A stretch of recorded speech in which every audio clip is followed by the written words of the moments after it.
Eva Maria, Eva Maria, Baba, Riga Batinyura. Amen. Chanisha. Amen. On this day is to read how the Bible is. It says that Norisha on this Matthew, yes, on kugice cya gatanu. Uyu munsi tugiye gusoma ku gice cya gatanu turebere hamwe Yesu urugendo rw'ubuzima bwe yamaze ku isi mu gitabo cya Matayo. Ubuherutse igice cya kane twarebyemo uburyo Yesu yageragejwe. Uri kumva Yesu agera ahantu yigishiriza i Kaperinawumi. Yesu yarahigishije. Yesu mu gice cya kane naho harimo uko Yesu yagiye atoranya abigishwa be ba mbere. Harimo ba Matayo, ba Yato, ba Yohana, n'abandera na ba Yakobo. Abo nabigishwa ba Yesu yatoranyije bwa mbere. Twabirebye mu gice cya kane. Nkuko bisanzwe rero tumanze dusenge. And this is time of to pray. Yes. Uwiteka mwami Mana yacu turagushimye turaguhimbaje. Nkuko waturinze tukaba twabyutse tugakanguka kubw'amafeza yawe, kubw'amafeza waduhaye. Uri kumva uduha amafeza tubona yo kugura ama megabyte. Ubwo turagushimye kubw'ifeza ryawe waduhaye. Tukaba turi hano turi kuvuga iki ijambo ryawe. This is ijambo. Yes. In my Bible you munsi tujya gusoma muri Matayo igice cya gatanu. Igice cya gatanu tujya gusoma mibiki rero. Ku bantu batazi Ikinyarwanda's, this is English. Read English in there. Yes. This is English on, this is Matthew on step 5 on Yesu yerekana abahiriwe abo aribo. Ku mutwe w'amagambo ku gice cya gatanu umurongo wa mbere, umutwe w'amagambo ratubwira ngo Yesu yerekana abahiriwe abo aribo. Yesu agiye kuberekana abaribo abahiriwe. Nawe uriyumvamo cyangwa ntabwo urimo? Hey, thank you. Continue. This is ijambo ry'Uwiteka. Abonye abantu benshi, igice cya gatanu umurongo wa mbere.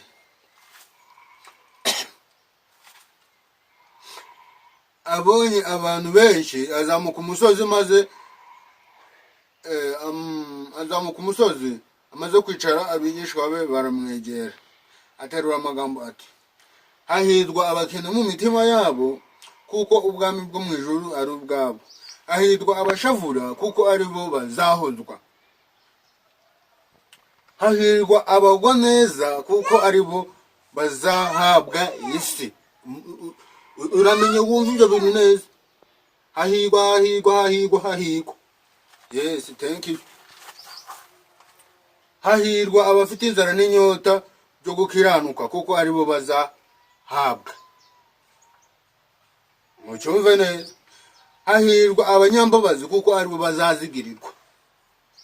Hahirwa ab'imitima iboneye kuko ari bo bazabona Imana. Ku murongo wa 8, ku murongo wa 9 hakavuga ngo hahirwa abakiranuka kuko ari bo bazitwa abana b'Imana. Abakiranuka bazitwa abana b'Imana. Urakiranuka se? Reka bwahi. Okay, thank you. Hahirwa abarenganyirijwe gukiranuka kuko ubwami bwo mu ijuru ari ubwabo. Umuntu warenganwe kubera ko yashatse kwikiranukira uwo ngo azabona ijuru. Nawe irenganye uzabona ijuru kubw'izina ry'Imana. Amen. Ariko amen. Thank you. Namwe muzahirwa ubwo bazabatuka bakabarenganya bakababeshera ibibi byinshi babamora. Namwe muzahirwa nibabahora Yesu Kristo. urukumva Yesu mugomba kumurwanirira, bakabavuna amaguru, bakabavuna imitwe, bakavakuramo amaso, ariko Yesu akazagira urute, akazabamenya mugeze mu gihugu cyo mu ijuru. Yes, thank you. Muzanezererwa, muzishime cyane, kuko ingororano zanyu ari nyinshi mu ijuru, kuko ariko barenganyije abahanuzi ba mbere. Nimurenganwa, ntimuzagiye ko ari mwebwe ba mbere murenganyijwe, muzamenye ko hari abarenganijwe mbere. Umucyo w'isi, umudugudu wubatswe ku mpinga y'umusozi ntubasha kwihisha.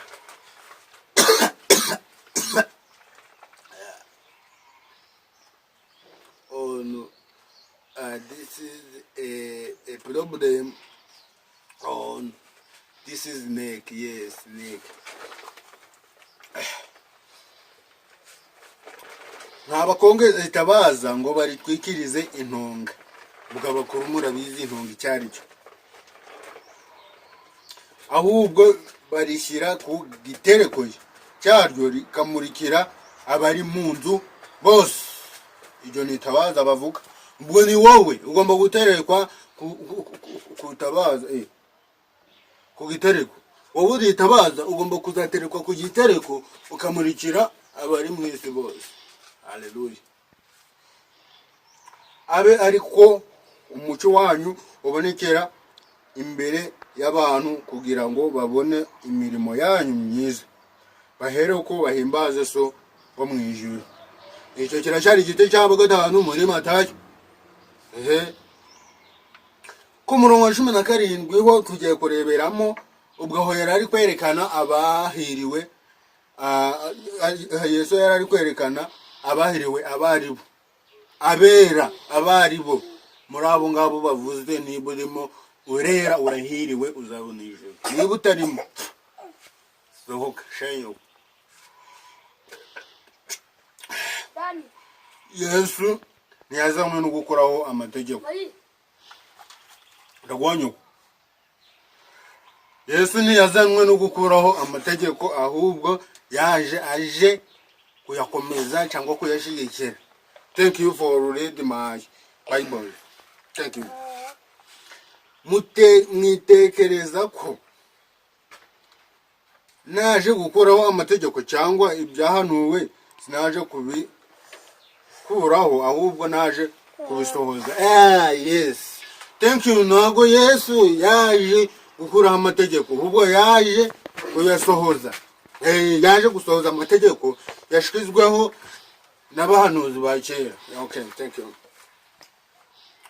Kandi ndababwira ukuri yuko ijuru n'isi kugeza aho bizashirira, amategeko atazavaho inyuguti n'imwe cyangwa agace kayo na gato mu bwami bwo mu ijuru.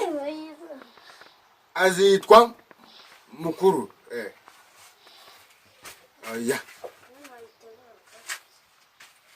Agace na gato kugeza aho byose bizarangirira. Thank you. Amategeko yose yashizweho n'Imana cyangwa n'iki byose, n'amategeko bamose bavuze yose, nta na rimwe rizavaho n'inyuguti n'imwe y'urutoki, nta n'imwe. Ahubwo Yesu azaza yaje kubisohoza, bizakomeza mpaka igihe sizarangirira, byose bikarangira amategeko agihari. Kandi ndababwira ukuri yuko ijuru n'isi kugeza, thank you so much of this is to continue to subiramo amagambo. Yes, no, ahubwo tugeza ku gice cya 10 ku murongo wa 19, nuko uzica rimwe byo muri ayo mategeko, naho ryaba ryoroshye hanyuma yayandi, akigisha abandi kugira basyo. Mu bwami bwo mu ijuru azitwa mutoya rwose, ariko uzayakora akigisha abandi, mu bwami bwo mu ijuru azitwa mukuru. Ikintu mu cyumba. Kandi ndababwira ukuri yuko gukiranuka kwanyu ni kutaruta ubw'abanditsi, nuko abafarisayo mutazinjira mu bwami bwo mu ijuru. Gukiranuka kwawe ni kutaruta uk'umwanditsi, uko abafarisayo, abafarisayo ubwo ni this is the location on place on people of Karitsiye is yes abanditsi this is Matayo on pasteur yes nudakiranuka kurusha abo bantu nta juru ya sengaho nibereye nene kazungu. Okay, ikije kuri ya mbere ariko ziburi yara aya mategeko nta kuntu nayikorera ikindi gishe ntabwo ari byo, kuko hano umutwe w'amagambo wari utubwiye ngo n'ubundi iki cyose ni igice cya 5, ahubwo umutwe w'amagambo wari utubwiye ngo Yesu ntiyaje gukuraho amategeko ahubwo yaje kuyasohoza. None hano bagiye kutubwira itegeko ntukice, ntugasambane, ntukahukane, ntukarahire, ntimukihorere, nimukunde ababanga. Ayo ni amategeko. Okay, ikintu kigiye kubaho rero, kanzira amategeko nyakorere video neza nyabasobanurire neza. Thank you for subscribe on to be continue together in his next time on this is Matayo. Turekere ku gice cya 5 ndaje video yari bayidende tujye kunywa amazi aya mategeko cyasobanure neza. Thank you for subscribe.